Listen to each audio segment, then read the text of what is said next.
Hello, fellow book lovers, both readers and writers. I am Eddie Dalrymple. I write the Ann Kinner suspense novels and suspense shorts and Lizzie Ballard thrillers, and I also write, speak, podcast, and consult on the writing craft and the publishing voyage as the indie author.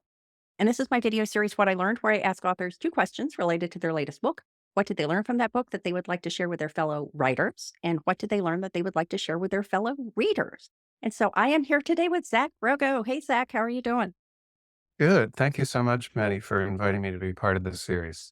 Oh, I'm happy to have you here. We'll just give our viewers a little bit of background on you.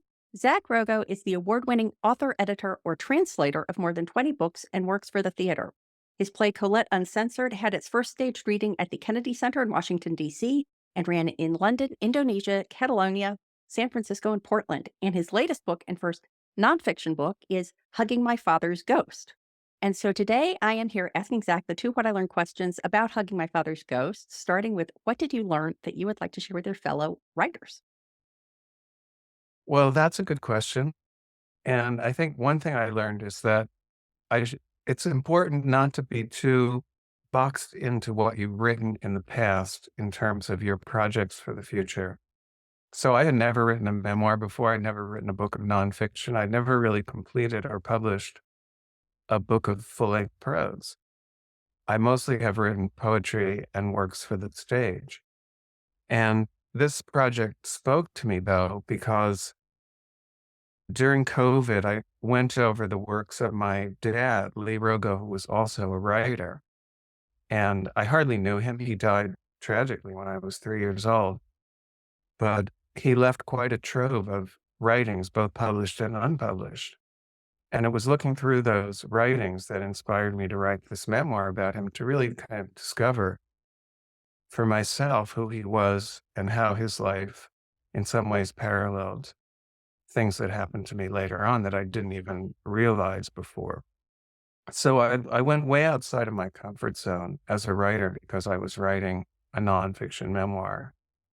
And I discovered that actually the things that I had learned writing other genres could help me as I was writing prose, because poetry, of course, is very much related to the texture of language. And having that experience as a poet was helpful to me in writing prose that I felt could resonate for the reader in different ways, and with the imagery, with the sound, and so on. And having worked as a playwright was very helpful to me because I didn't know my dad and I didn't know much about him because many of the people who knew him had passed away. And so I made up imaginary conversations between me and my dad for the memoir. And some of my work as a playwright fed into that. So I would say to writers, if you're thinking about a book that wants to be a different genre from the genre that you're most accustomed to writing, don't be afraid to launch out into that new space, because everything you've learned previously in your other writing and your other genres is going to travel with you in that boat that you're taking into this new ocean. Of course, I love the nautical metaphor, so thank you for offering that. I really love what you're saying about the sort of texture of the language of poetry helping you. And I'm also wondering if the physicality of the play environment of playwriting, did that factor in at all? Because I can imagine how that would certainly factor in if you were writing fiction. But did you use that in the writing of a more memoir-focused book? I did, because I had to really imagine who my father would be in terms of how he would speak, what kinds of language he would use, how he would react with me, how our own interactions would be. And I feel like in some ways I got more into who he was as a person by this hybrid of mixing different genres than I might have if I had just stuck to reporting facts. Of course, I do report facts. I talk about who he was, his naval career. He was a captain of a ship in the Navy in World War II.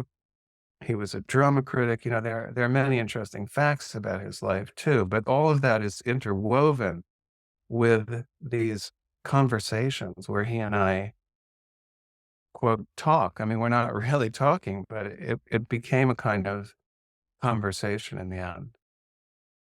I think that that book is so different than a lot of books that readers will be used to seeing on the shelves of their bookstore. So maybe this is a good opportunity to switch to the second of the two questions, which is what did you learn that you would like to share with your fellow readers?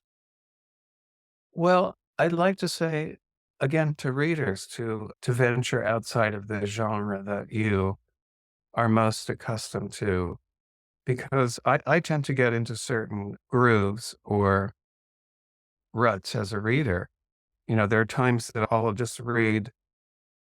I love Charles Dickens, for example. I mean, I've been reading my way through the bookshelf of works that Charles Dickens created, and each one of those books has its own rewards as for a reader. But I do think that it's important to read outside your comfort zone as well, and you'll find delights that you wouldn't find with your, let's say your favorite thing is English mysteries with a detective who, well, you know what I mean. I mean, there are whole genres of mysteries. If that's what you read, then venture out and you'll find that there are things that satisfy you about the genre you like that can also be very pleasurable in reading completely different things. The other thing I would say to readers is be patient with books. I find that it takes sometimes 50 and sometimes 100 pages to really get into a good book. And this book that I wrote, I think takes a little while to get into. I mean, hopefully the first chapter grabs you the way you want the reader to be grabbed by your first chapter. But I do think the characters become more compelling after you've had a chance to live with them for a little while. And so I always feel unless a book really turns your stomach and there's something about it, you know, from page one that you're not going to like, I would say give a book 50 pages and sometimes 100 before you, especially if other people have recommended it and people whose taste you like, and they've said, oh, you're going to like this book, then really, really give it a chance because sometimes it does take that long to connect with a book and understand what the author is plotting. Because I love the word plot, the plot of a book, because a plot is kind of something that an author is plotting the way you'd plot a very intricate robbery or something. You know, it's just the author comes up with to try to engage the reader. And sometimes it takes a while for that, for the pieces of that scheme to work together. I love that analogy of almost plotting a crime or something like that. That's a fun way to think of it. And before we started recording, you did mention, just as a teaser, because I want people to be gripped by this book, and I think this one fact will help do that. You shared a fact about your father that I found very interesting. I would love for you to share it with the viewers as well.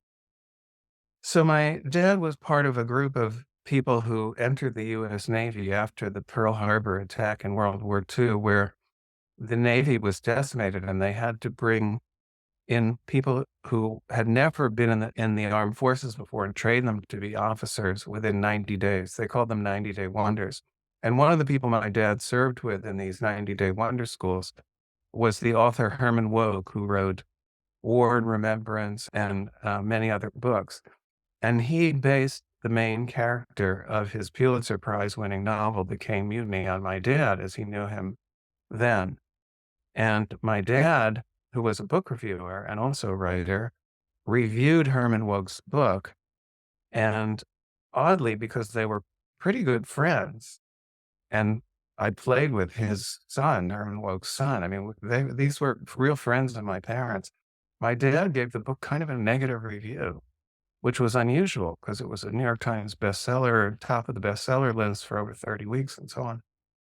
And one of the scenes I imagine in the book is what happened the next time the two of them met after my dad's negative review. Well, if that little piece of background doesn't intrigue people enough to go check out Hugging My Father's Ghost, I don't know what would, because that is a fascinating story. Oh, thank you.